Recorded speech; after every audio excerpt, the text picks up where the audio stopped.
we go. Oh, it's serious. So hopefully this lasts a bit longer than the last one that we tried to do with the recording. But we're with Simon Dent today.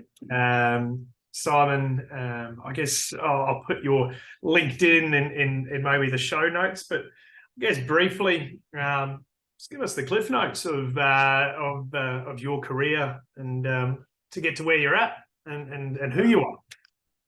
Cliff notes after 36 years of working, mate. That's a tough call. The short version: 24 and a half years with the WA Police. Left there for reasons that I won't go into today. Yeah. And started and I think most police officers that leave tend to leave into HSE roles. I think there's an immediate connection with safety and not so much health. So I started with a company in the southwest of Western Australia as a HSE superintendent. Got some very good advice from a manager who said to me, if you want to be taken seriously in mining, get out of HSE and get into operations. And so I moved into an operational role that morphed into a maintenance role, which morphed into an internal audit role. And then into another operations role. So I've worked in iron ore, in alumina, and I've worked for all three of the big miners in WA. Yeah. And then probably a couple of years ago, I found that in my day job as an operations superintendent, I was spending more time doing HSE than I was doing operations, much to my boss's dismay. And so I decided that, maybe HSE was the place to go back to, and got an opportunity with the company I'm with now to take on a manager's role as a HSE manager, looking after Western Australia. And I've been doing that now for a year. And loving being back in the HSE world. Exciting times with the changes to the legislation and actually having some capacity to make change, which has been really good. Brilliant. And who are you outside of work, outside of safety? Who's Simon Dent?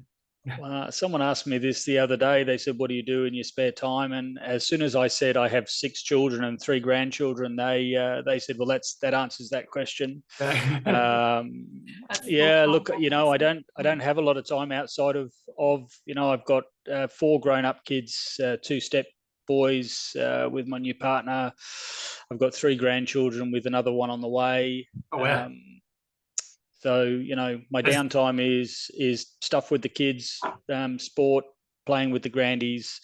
I'm not a beach person, but both of my step boys are mad keen beach people, so we spend a lot of time down there. I try and keep my old burns active by going to the gym, and that's about me. Sleeping, eating, the normal stuff. Rinse and repeat. That's it.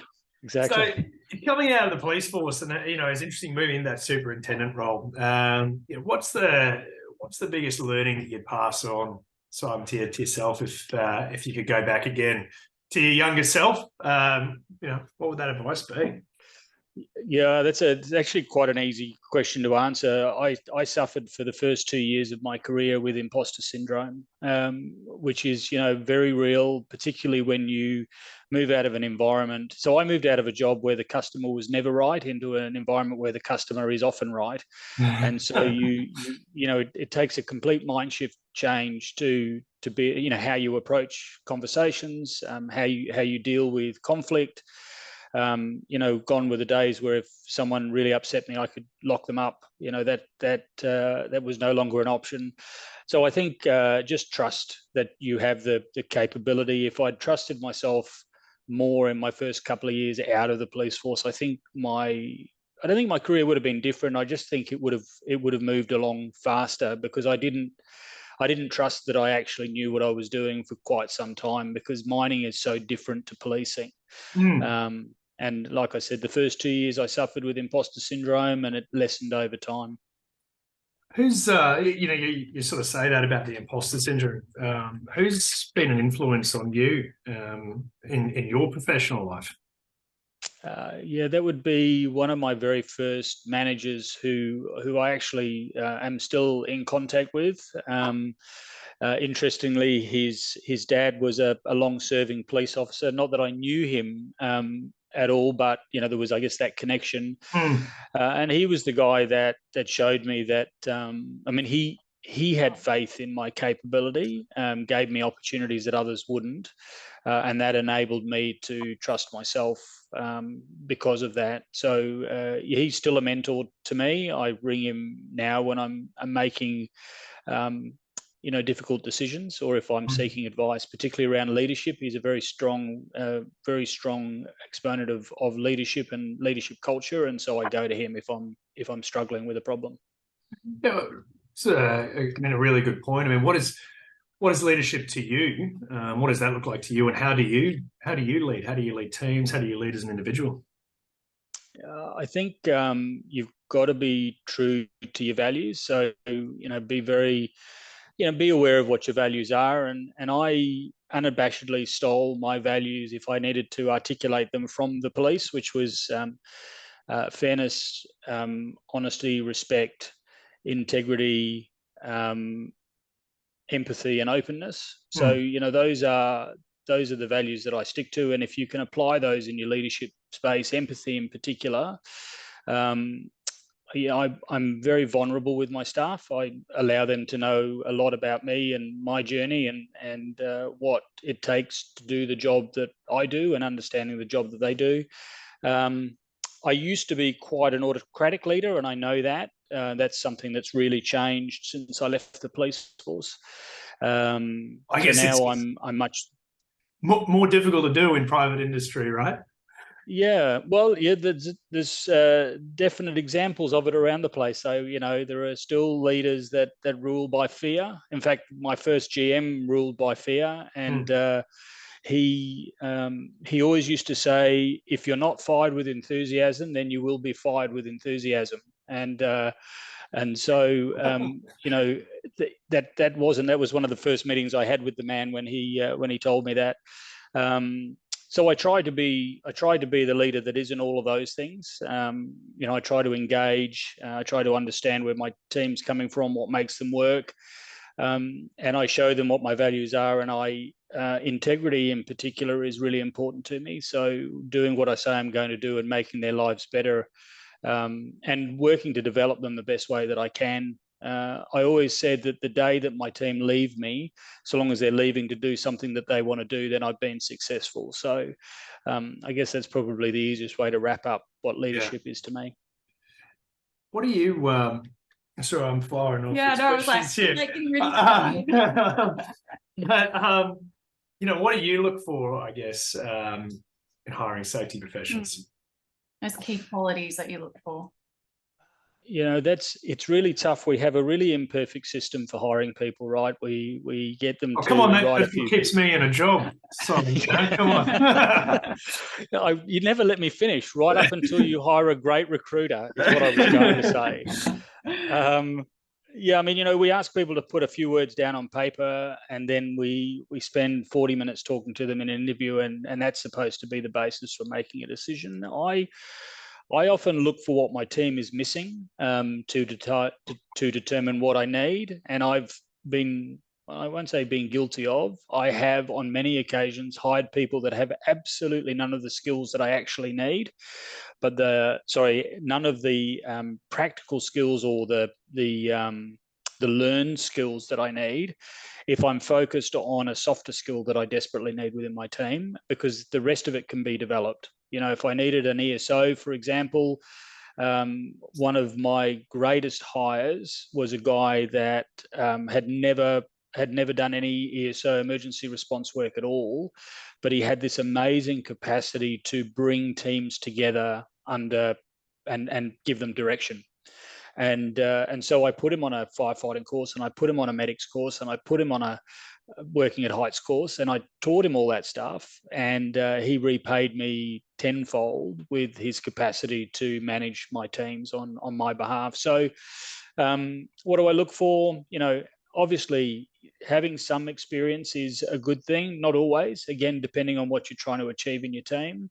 Too much experience can be dangerous, right? Well, absolutely. Yeah. Yeah, it really can. And to be honest, I'm finding that as I'm getting on in years, that sometimes having reams of experience is actually not considered to be a great thing, because how do we bend this guy to our will if he's got 30 years of experience to push back? So yeah, it's a really difficult question. Every team member is an individualized plan. You know, there are certain things that I want to look for, and then you hope that you, either through your recruiter or through your own process, that you can sort the best candidate to the top. Yeah, absolutely. So, Simon, where do you see the profession going in the future? Wow. We Look, got I to be think, quiet. yeah. That's what you've been so quiet for the whole time. Yeah, just ready to get you out of the last one, you know. Throwing this curveball at me. Where's the? Well, look, I think, you know, we've had this massive shift with the new workplace health and safety legislation that's actually given us some teeth. Not that we haven't had it previously, but I don't know that it's really been recognised by organisations that health and safety is actually kind of important. I think the rest of Australia certainly got it before Western Australia did, and now we're playing a little bit of catch up with the harmonised legislation. I think what will happen is that there will be a very strong swing across to the psychosocial, psychological safety piece. And in fact, I was just looking at some really interesting stats today, which showed this massive amount of psychological serious injury that's occurred in the last 12 months in Australia is now being reported. And so we're doing all of this catch-up work to do that. And I think through that, and through the engagement that is required in that work, that that I guess the profile of health and safety representations in the business will rise as a result of that, and people will actually start to recognise this profession for what it is, which is not a bolt-on. It's not a, oh, we need to have health and safety, so we better bring some guy in or some girl in to do that, to this is actually a really important role, and they're going to sit at a senior leadership level, and we're going to give them the same weight as all of our other leaders, because of how intrinsically we take the risk of and importance of health and safety. So I think that's where we'll go. I think we're a few years away from that, but I already see momentum shifting in that direction. So absolutely, hopefully sooner rather than later. Yeah, I'd see that as well, the evolution. I think, you know, the psychosocial, that's the new frontier. I mean, it's always been there, but it's always sort of been the domain of HR, and now it's being pushed, you know, or transferred. I wouldn't say pushed, transferred to safety. And that'll certainly be, yeah, it's one thing that we're hearing a lot of as well. Yeah, and I think, you know, Australia's a long way in front of the rest of the world in that space. I was talking to the global team with the company that I'm in, and they didn't quite get it the same way that we do over here, until you start to show them the links between psychological well-being and all of the impacts that has on how well you sleep, how well you interact, how much work you get done. You know, absenteeism, presenteeism, which was a word that I only learned when I started doing this work around psychosocial stuff. And there's a whole lot of people that are guilty of not being present at work. So, you know, I think those connections will become more evident as more work is done. I think when we start looking, you know, correct me if I'm wrong, this is just my opinion, but I think when we start looking at performance and outcomes and output and the implications of, you know, as bad as it is, you know, safety often does have a cost associated with it, right? When businesses start looking at the implications of what happens with well-being and psychological well-being of your workforce isn't there, that has a huge outcome. And I think it's connecting those dots. I don't think we've actually had those dots connected, the full structure yet. And that's sort of what I'm seeing. I'd imagine becoming more prevalent in the next few years. Yeah. It's a bit of a loose analogy, but a few years ago, we never really understood the cost of noise-induced hearing loss within the organisation, within any organisation, right up until you place on the desk of the senior leaders the amount that you're paying in insurance for noise-induced hearing loss claims, and then all of a sudden it becomes important because Very important. there's a dollar loss associated to the business. And I think and I'm trying to pull lag data now that supports what we're talking about around, and we're not very good at capturing this data either, which is something else we've got to improve in. But how many of the 5 sick days per year did X take that was due to physical health, and how much of it was through psychological health? And then when they were at work, just how productive were they? And so that then links to your performance management, which a lot of companies again don't do particularly well. Development of your people, that's again directly linked. How many hours are they working? How well do they get on with their manager? Do they come to work with a sense of do they leave with a sense of achievement once they've gone in there? Have they gone in with a sense of purpose? All of these questions, and they're all linked back to your psychological well-being. And well-being, I get a lot of people talking about well-being as being, that's what we're doing here. But well-being is this tiny little component of psychosocial hazards and psychosocial safety. It's important, but there's, it's probably 5% of the big picture. And you look at it holistically. Getting everybody else to kind of have the same vision that I'm now having around the good work that we can do. I had a conversation with someone just the other day and said, we can't ask people whether or not they're comfortable at work and whether they're happy, because what happens if they say they're not? Well, then we do something about it, right? What's the option? That we don't ask them and then they leave as a result of being unhappy at work? I mean, it makes no sense. Yeah, absolutely. Well, Simon, thank you so much for jumping on. Quite the background. As I said, I'll put your LinkedIn profile handle on the show notes, and recommend anyone to reach out, especially someone wanting advice, younger professional development. But thank you so much for jumping on, Simon. My absolute pleasure. It was a lot of fun, and look forward to any contacts that might come on my way as a result. Awesome.